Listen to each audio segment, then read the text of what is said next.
Welcome to our first lesson, adding, subtracting, and multiplying polynomials. This should be review from grade 9 or grade 10, so I may be going a little bit quickly here, but hopefully this will just refresh your memory. So first, what is a polynomial? A polynomial is what we have in each set of brackets here. So 6 minus 6m minus 5m cubed is a polynomial. And what we want to do here is we want to add that to another polynomial, 2m squared plus 5 plus m cubed. Now these are polynomials because we cannot combine these terms together. We can't combine 6 minus 6m into one term only. So this is called a polynomial. Now more specifically, it's called a trinomial because there are 1, 2, 3 terms. So tri being the prefix for 3. So we can add or subtract polynomials by collecting the like terms together. Now terms are alike if they have both the same variable or variables and the same exponents as well.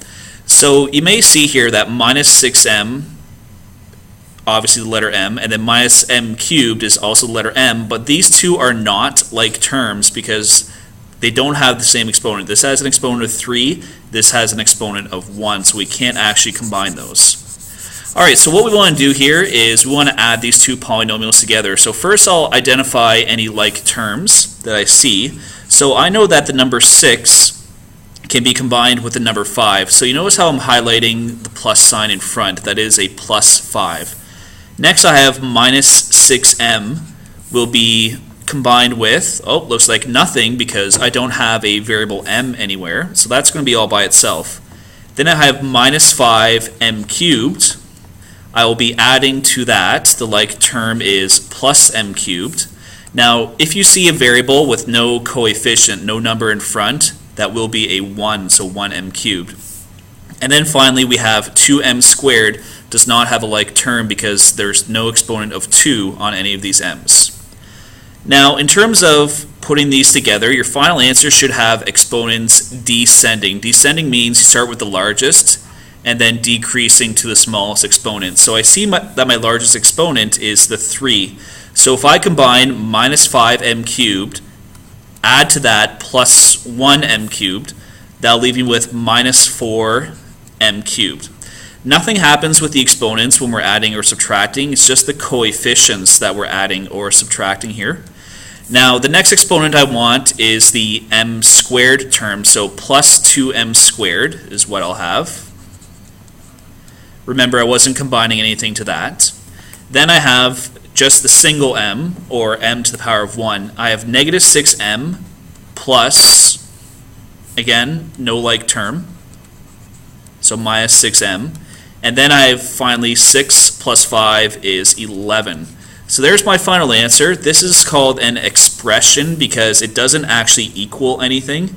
There's no number here. This would make it an equation. So this is called an expression because there's nothing on the other side of my equal sign.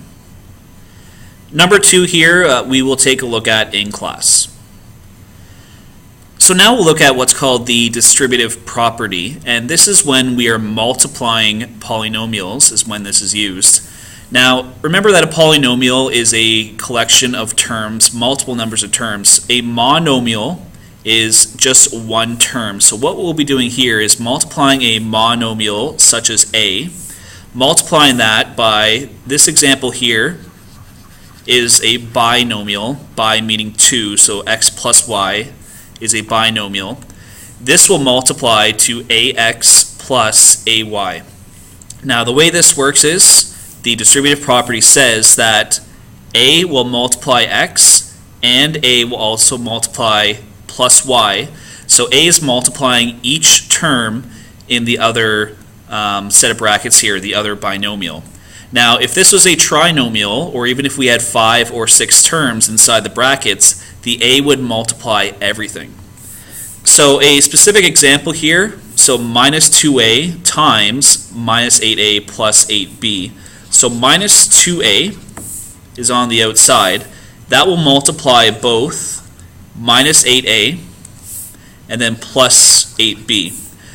So I like to draw these little lines just to kind of illustrate what I'm doing here. So remembering that we're multiplying this time, I can multiply the coefficients first. Negative 2 times negative 8 is positive 16. A times A is A squared. Then I also have to multiply. Negative 2A will also multiply plus 8B. So multiplying the coefficients, negative 2 times positive 8 is negative 16. A times B. So we're not going to combine any exponents here. That's just minus 16AB. To see this in another example, so what we have in this next one, number 4, we have 6m squared is our monomial.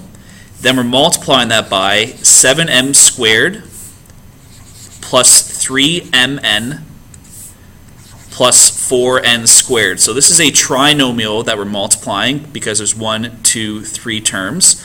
But the same idea applies. 6m squared is going to multiply everything inside the brackets. So 6 times 7, we have 42, and then that'll be m to the power of 4. M squared times m squared will give you m to the power of 4. 6m squared times plus 3mn. So multiplying the coefficients, 6 times 3 is 18. Now m squared, if I multiply that by mn, that means m to the power of 1 right there. So adding those exponents, I get m cubed, and then I still have the n there being multiplied. Then finally, 6m squared times plus 4n squared, so plus 24 m squared n squared. So when we're multiplying with the variables, you can combine the exponents, you can add the exponents if you're multiplying, but if the variable is not the same, we can't combine those exponents, so that's what we leave it as.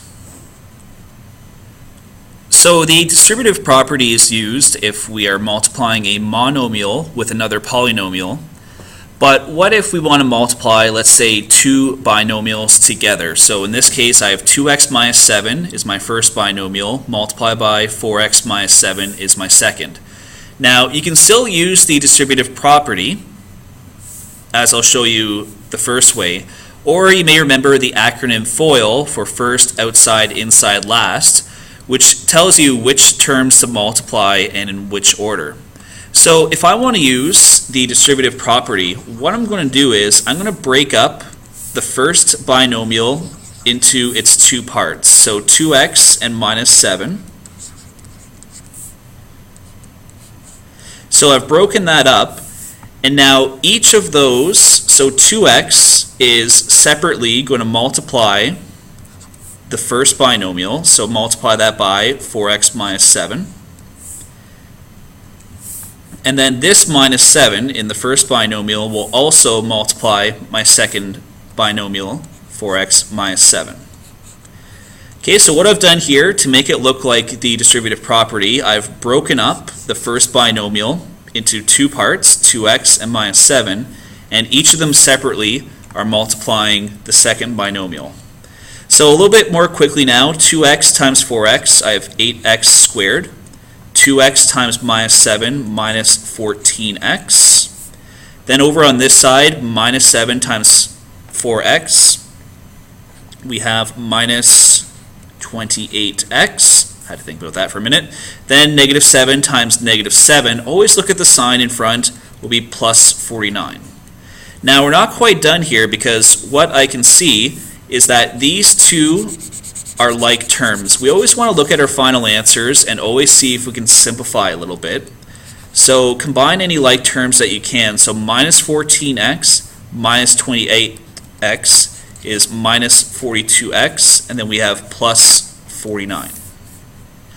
So you may remember the acronym FOIL instead of doing it this way. So this way is perfectly acceptable, but you may be able to save yourself a little bit of time and an extra step by using FOIL. So when I say to multiply the first terms together, so F for first, 2x times 4x is multiplying the first terms, which will give me 8x squared.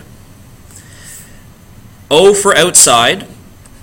Now if you look at the four terms in a row, 2x is on the outside and minus 7 is on the outside as well. out of the 4. So that'll be minus 14x. I for inside, so if 2x and minus 7 were on the outside, then that means negative 7 and 4x are on the inside of the 4, so that'll be negative 28x or minus 28x. And then the last terms, so remember 2x and 4x were the first term in each binomial, minus 7 and minus 7. If I multiply those are the last terms. So you'll notice here, using both of these methods, I get the same result. And again, I can combine the like terms. So minus 14x minus 28x is minus 42x. So you end up getting the same answer, but you save yourself this first step right here if you use FOIL. So it's really up to you which way you want to do it. All right, the remaining examples we will take up in class. I hope you enjoyed the first video.